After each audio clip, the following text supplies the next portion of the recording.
You are kneeling on cold tile, with your forehead almost touching the floor. Somewhere behind you, silk brushes against silk. A brass key turns in a lock. Nobody explains what you did wrong. Maybe you spoke too loudly. Maybe you repeated a rumor. Maybe a powerful woman decided your face had become irritating. In the Ottoman imperial harem, punishment did not always arrive with screaming guards and raised weapons. Sometimes it arrived as silence, a missing allowance, a locked door, or an order to pack before sunrise. The frightening part was not knowing how far it might go. Forget the fantasy of one enormous bedroom filled with women waiting for a sultan. The imperial harem was a guarded household, school, workplace, royal nursery, and political headquarters behind palace walls. It held the sultan's mother, daughters, children, servants, enslaved trainees, administrators, and eunuchs. Most women never became the sultan's partners. They learned etiquette, religion, and palace rules. There were ranks, salaries, and careers, and hundreds of ways to offend someone above you. So, basically it was an office, except your boss controlled an empire, and human resources could send you into exile. The first punishment was loss of rank. Your room, clothing, duties, and cash allowance told everyone where you stood.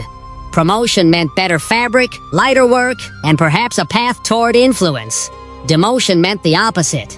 A woman could lose privileges, be removed from a desirable post, or placed under stricter supervision. No public whipping was required. Everyone saw that you had fallen. In a palace where status was oxygen, humiliation could do the work of a chain.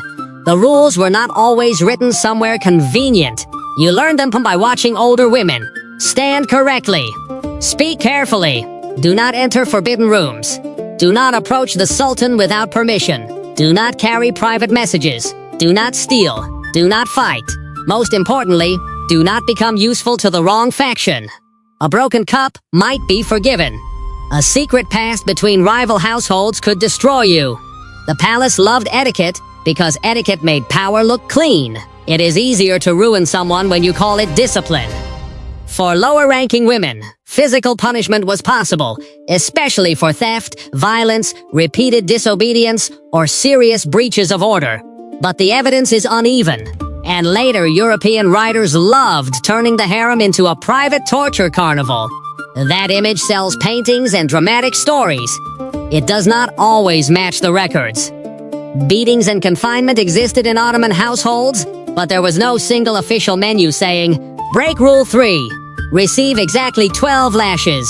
Punishment depended on rank, period, household, and the person in charge, which is somehow less comforting. Confinement could be simple and brutally effective.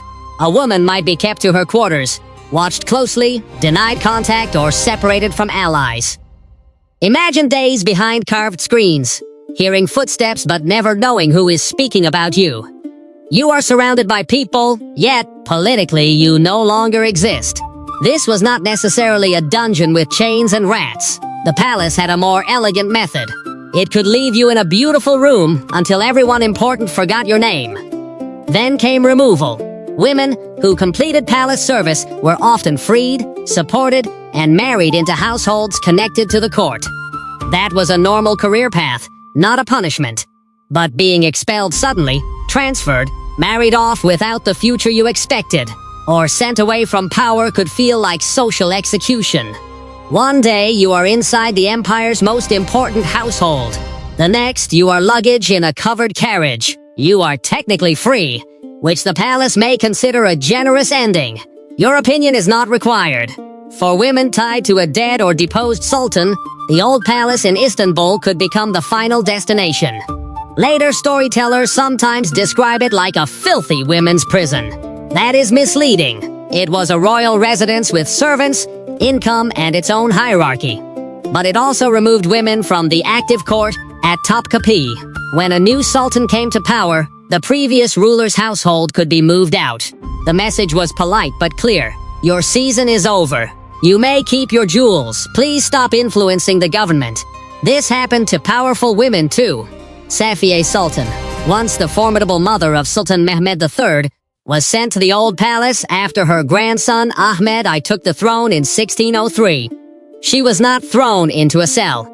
She remained wealthy and respected. But she lost immediate access to the machinery of rule. For someone who had helped shape imperial decisions, that distance was a punishment measured not in bruises, but in closed doors. Unfortunately, losing power could become much worse than retirement. The harem was tied directly to the struggle over succession. A prince's mother built alliances and hoped he would become sultan. If he won, she might become valid sultan, the highest-ranking woman in the empire. If he lost, her world could collapse overnight. Princes were sometimes executed under the Ottoman practice of fratricide, or later confined in palace apartments known as the kefis. Their mothers could lose status, income, influence, and contact. The punishment for choosing the wrong future was watching that future disappear. The most famous deadly example is Kösem Sultan. She had been a consort, then the mother of 2 sultans, then grandmother of another. For years, she stood at the center of politics. But in 1651, during a power struggle involving her daughter-in-law Turhan Sultan's household, Kösem was killed inside the palace. Accounts differ on the details, but she was strangled by men connected to the opposing faction. No public trial, no grand speech. One of the most powerful women in the empire died in the hidden world she had once controlled. That killing helps explain why stories of secret harem executions became so popular. Later tales describe women sewn into weighted sacks and dropped into the Bosphorus. The most notorious claim says Sultan Ibrahim ordered hundreds of women drowned at once. This story is repeated everywhere. The problem is that the evidence behind the giant massacre is weak, and the number changes depending on who tells it. Ibrahim was deposed and killed in 1648, and his reign produced plenty of hostile storytelling. But hundreds of concubines thrown into the sea should be treated as sensational legend, not solid fact. Poison stories have the same problem. A favorite becomes sick. A child dies. A rival rises. Suddenly, everyone has a perfect tale involving sherbet, perfume, medicine, or fruit. Poisoning did happen in royal courts, but proving it centuries later is difficult.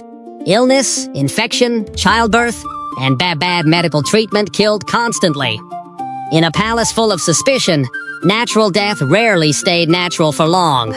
The dead could not explain themselves, and the survivors had excellent reasons to blame one another. There was also punishment beyond the women's quarters.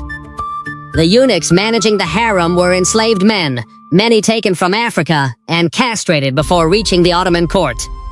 Some rose to enormous power, especially the chief black eunuch. But most had survived a violent system before they ever saw Topkapi. They could be dismissed, exiled, stripped of property, or executed when court politics turned against them. The palace depended on people it had already mutilated, then demanded perfect loyalty. Historical management was very big on team spirit.